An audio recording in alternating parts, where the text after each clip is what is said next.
আসসালামু আলাইকুম ওয়া রাহমাতুল্লাহি ওয়া বারাকাতুহু। সুপ্রিয় দর্শক, সবাইকে সাদর আমন্ত্রণ জানাচ্ছি আরটিভির ভ্রমণ বিষয়ক ইসলামিক আয়োজন আরবি কাফেলার আজকের পর্বে।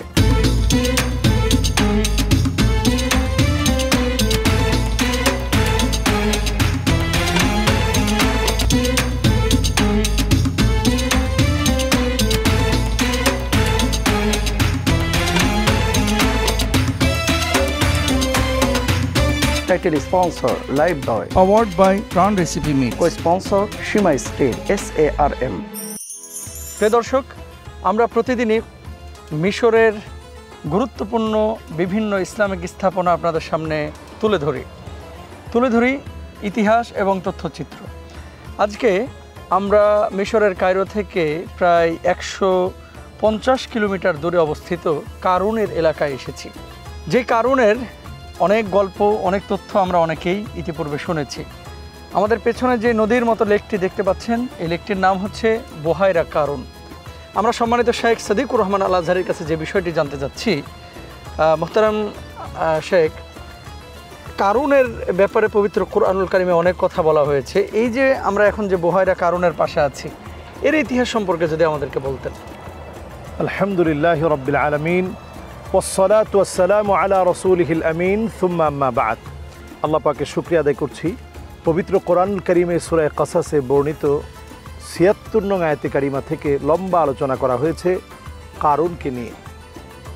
আজকে ঠিক যেই হ্রদের পাশে আমরা দাঁড়িয়ে আছি, এটার নাম হচ্ছে বুহায়রা কারুন। বুহায়রা বলা হয় ছোট্ট সমুদ্রকে। জি। এটার আরেকটি নাম হচ্ছে বেরকাত কারুন। এটা ৭৮ বর্গ মাইলের বিশাল এরিয়া জুড়ে। ইতিহাসে এ বিষয়ে অনেক কথা রয়েছে। আগের হলুদ বদলে ব্যবহার করছি প্রাণ গুঁড়া হলুদ, অল্পতেই পারফেক্ট কালার। তাই আপনিও বদলে ফেলুন, একবার প্রাণ গুঁড়া মশলা ব্যবহার করেই দেখুন। কেউ বলেছেন এটি হচ্ছে মিশরের ৩টি হ্রদ রয়েছে, এই ৩টি হ্রদের সবচেয়ে প্রাচীনতম হ্রদ হচ্ছে এই বুহায়রা কারুন। আয়তনের দিক থেকে অনেক বড় হয়ে যেটি এই মিশরের খাদ্যের যোগান দিচ্ছে। এখানে পর্যাপ্ত পরিমাণে বলতি নামে আমাদের দেশের তেলাপিয়া যে মাছ রয়েছে, এই মাছটা প্রচুর পরিমাণ পাওয়া যায়। এবং যত পাখি আছে, যেই পাখিগুলো আমাদের দেশে অতিথি পাখি বলে, তাদের খাবার সংগ্রহের জন্য এই হ্রদের পাশে অবস্থান করে। প্রচণ্ড রোদের ভিতরে আমরা এখন কথা বলছি, যখন টেম্পারেচার প্রায় ৪৩ ডিগ্রি সেলসিয়াস।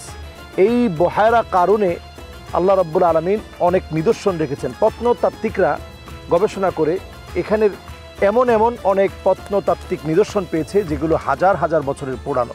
নবীজি সাল্লাল্লাহু আলাইহি সাল্লাম আমাদেরকে শিখালেন, ইল্লা ওয়া আনতুম বাকুন, যখন তোমরা এই জায়গাগুলো থেকে ফিরে যাবে, তখন তোমরা কাঁদতে কাঁদতে ফিরে যাবে, যাতে করে আল্লাহর নিদর্শনে একটা জাতি কিভাবে ধ্বংস হয়, একটা ব্যক্তি, একটা গোষ্ঠীকে আল্লাহ তাআলা কিভাবে ধ্বংস করেন, এই ধ্বংসপ্রাপ্ত জায়গাগুলো থেকে যাওয়ার সময় নিদর্শন গ্রহণ করা উচিত। জি, ধন্যবাদ সম্মানিত শেখ। আপনার কাছে এ পর্যায়ে যে বিষয়টি জানতে চাচ্ছি, এত সম্পদ আল্লাহ সুবহানাহু ওয়া তাআলা তাকে দিয়েছিলেন, ৫৫,০০০ একর জমির মালিক ছিলেন তিনি।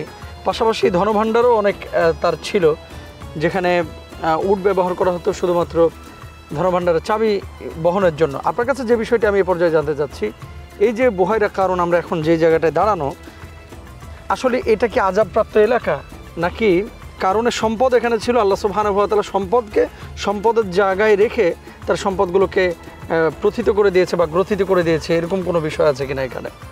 জি, আসলে বিশেষ করে ইমাম তবারি আলাইহির রাহমা তাফসির তবারিতে এই বিষয়ে বিস্তারিত আলোচনা করেছেন। জি। এরপরে আমরা যদি আরও দেখি, আতলাসুল কোরআনুল কারীম, কোরআনের যে ম্যাপ নামে একটা বই আছে, সেই বইয়ের মধ্যেও এই জায়গাতেই ঠিক কারণের সম্পদ ডুবে গিয়েছে এমনটা উল্লেখ করা হয়নি, কিন্তু এই অঞ্চলের ভিতরে কারণের সম্পদ ডুবেছে এমনটা সবাই বলেছেন। কারণ কারুন ছিল মূসা আলাইহিস সালাতু ওয়াস সালামেরই সম্প্রদায়ের একজন এবং বিশাল সাম্রাজ্যের মালিক ছিলেন তিনি।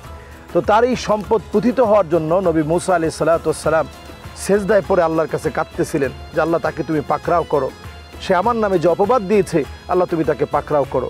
দেখা গেল প্রথমে তার হাঁটু পর্যন্ত পতিত হয়ে গিয়েছিল, এরপরে আস্তে আস্তে তার কোমর পর্যন্ত পতিত হয়ে গিয়েছিল, এরপরে বুক পর্যন্ত পতিত হয়ে গেল, এবং একটা সময়ে তার সমস্ত শরীরটা জমিনের মধ্যে পতিত হয়ে গিয়েছিল।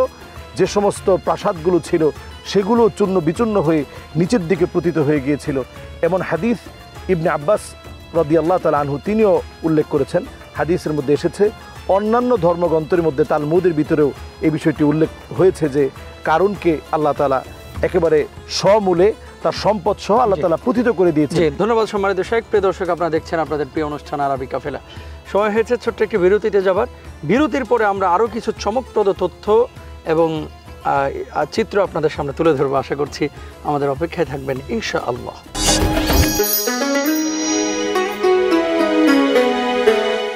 আগের হলুদ বদলে ব্যবহার করছি প্রাণ গুঁড়া হলুদ। অল্পতেই পারফেক্ট কালার, তাই আপনিও বদলে ফেলুন। একবার প্রাণ গুঁড়া মশলা ব্যবহার করেই দেখুন।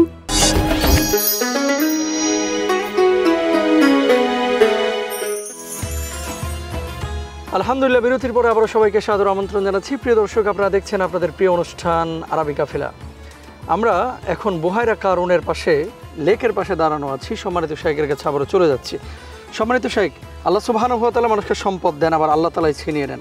কারুনকে যে সম্পদ আল্লাহ সুবহানাহু ওয়া তাআলা দিয়েছিলেন, তারপরে যে আল্লাহ তাআলা আবার আযাব দিয়ে এই সম্পদগুলোকে ধ্বংস করে দিয়েছিলেন, কি বার্তা, কি শিক্ষা আমাদের জন্য রয়েছে যদি বলতেন। জি, আসলে আমরা যে জায়গাতে এখন এসেছি, এই জায়গাতে আসলে আল্লাহ তাআলার কুদরতের কথা আমাদের মনে পড়ে। আল্লাহ রাব্বুল আলামিন অসীম কুদরতের মালিক। আল্লাহ তাআলা কখনো মানুষকে দিয়ে পরীক্ষা করে, কখনো আল্লাহ তাআলা না দিয়ে পরীক্ষা করে। কারণ ছিল পৃথিবীর ইতিহাসের এমন একটা অধ্যায় যে নবী মূসা আলাইহিস সালাতু ওয়াস সালামের চাচাতো ভাই ছিল।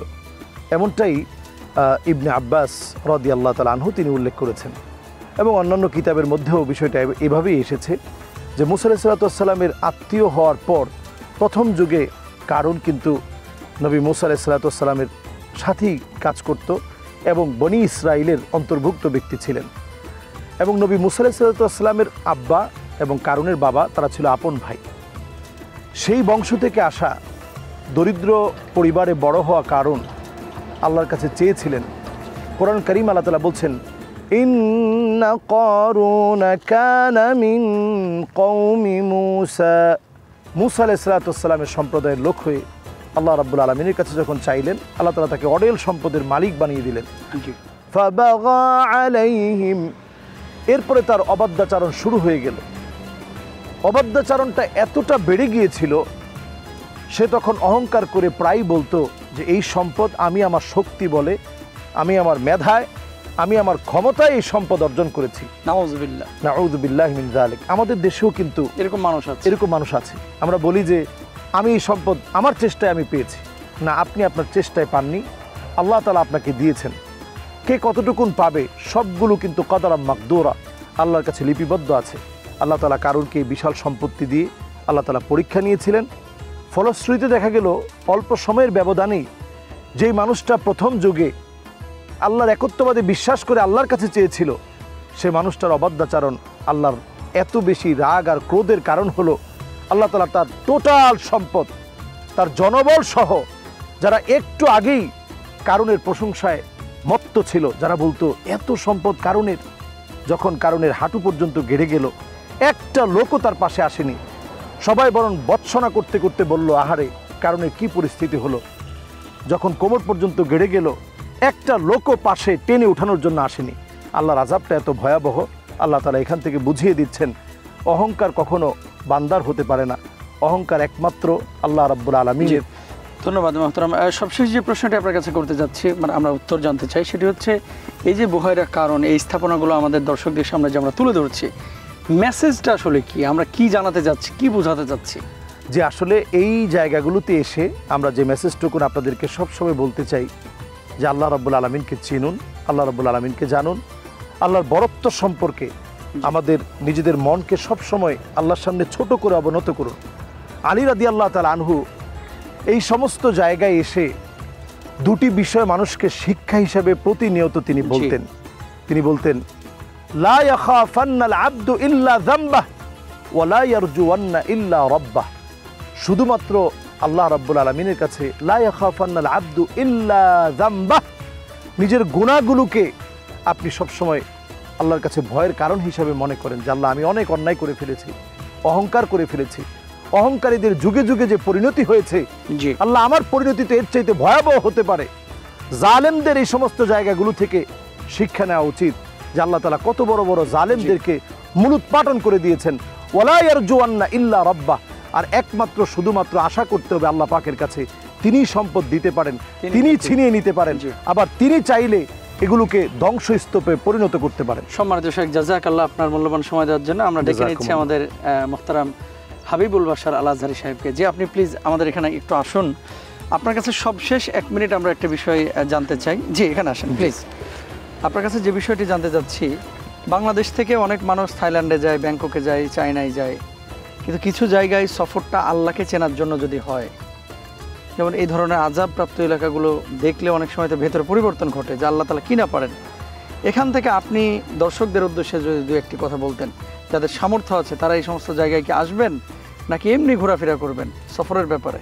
আল্লাহ রাব্বুল আলামিন আমাদের যে সম্পদ দিয়েছেন, এই সম্পদ আমরা কিভাবে ব্যয় করব, কোন জায়গায় ব্যয় করব, এটাও কিন্তু আল্লাহ রাসূল সাল্লাল্লাহু আলাইহি ওয়াসাল্লাম দীপ্তকণ্ঠে বলে দিয়েছেন। তো আমরা যদি মিশর, জর্ডান, যেখানে আল্লাহ রাব্বুল আলামিনের অনেক বড় নিদর্শন রয়েছে, বিশেষ করে আমি বলবো প্রত্যেকটা মুসলমানের যদি আল্লাহর নিদর্শন চায়, যে আমি আল্লাহর নিদর্শন স্বচক্ষে দেখতে চাই, তাহলে তার মিশরে আসা অবশ্যই জরুরি। এবং মিশরে আসলে বোঝা যায় যে আল্লাহ রাব্বুল আলামিন মুসা আলাইহিস সালামকে কী পরিমাণ ভালোবাসতেন। মিশর আসলে বোঝা যায় আল্লাহ রাব্বুল আলামিন যারা বড়ত্ব দেখায়, যারা অহংকার করে, কারুনের মতো লোকদেরকে কিভাবে দমিয়ে দিয়েছিলেন, কিভাবে ধ্বংস করে দিয়েছেন। মানে ইসলামিক স্থাপনাগুলো দেখে আমরা শিক্ষা গ্রহণ করবো ইনশাআল্লাহ, আল্লাহকে চেনার চেষ্টা করবো ইনশাআল্লাহ। আলহামদুলিল্লাহ। সুপ্রিয় দর্শক, বুহাইরা কারুন সম্পর্কে অনেক তথ্য আপনাদের সামনে আমরা তুলে ধরলাম। আজকে বিদায় নিচ্ছি। আগামীকাল ইনশাআল্লাহ একই সময়ে একই অনুষ্ঠানে আবারও দেখা হবে। কালকের পর্ব দেখার আমন্ত্রণ জানিয়ে অনেক অনেক ভালোবাসা এবং দোয়া আপনাদের জন্য। আজকে বিদায় নিচ্ছি। আল্লাহ হাফেজ। আসসালামু আলাইকুম ওয়া রাহমাতুল্লাহ।